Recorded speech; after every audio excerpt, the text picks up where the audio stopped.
Setelah kamu tentukan cara kamu branding di sosmed, kamu harus tahu terlebih dahulu nih, content scaling ini.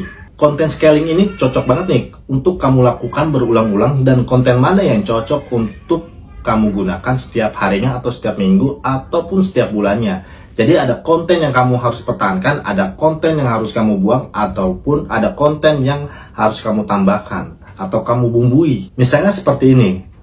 Dalam seminggu ada 7 hari, 2 konten engagement, 3 konten selling, 2 konten lagi konten informatif. Yang pertama itu adalah konten engagement atau ketertarikan user kepada brand. Misalnya kamu bisa menggunakan konten-konten yang seperti yang sudah, misalnya kamu bisa menggunakan konten-konten yang lagi tren ataupun yang lagi viral, kamu ikuti aja tuh pasti dia bisa masuk FYP. Konten-konten yang giveaway, konten-konten yang shareable ataupun sesuai dengan kehidupan mereka ataupun sesuai pengalaman mereka, itu bisa saja menjadi konten yang paling jitu untuk kamu gunakan. Yang paling sadisnya lagi, kamu bisa menggunakan konten-konten yang kontroversi ataupun kamu mencari perhatian publik ataupun kamu mencari perhatian publik.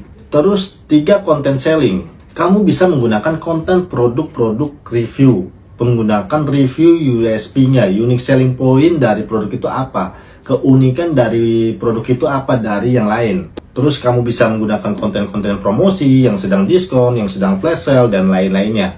Kamu juga bisa menggunakan konten yang influencer, misalnya influencer A sedang pakai produkmu, itu kamu bisa menggunakan konten itu. Ataupun kamu bisa menggunakan konten-konten testimoni atau rekomendasi dari para ahli. Misalnya kamu bisnismu sedang bergerak di bidang skincare, kamu bisa menggunakan konten dari para dokter yang sudah rekomendasikan produkmu. 2 konten informatif, kamu bisa menggunakan konten edukasi tentang tips dan trik ataupun manfaat-manfaat lainnya, tapi harus berkaitan dengan produkmu ya. Terus konten-konten infografik, misalnya pertumbuhan penggunaan skincare bisa mencapai 50% misalnya dari tahun sebelumnya. Nah, bagaimana menurutmu? Kira-kira bahas apa lagi ya? Tulis aja di kolom komentar.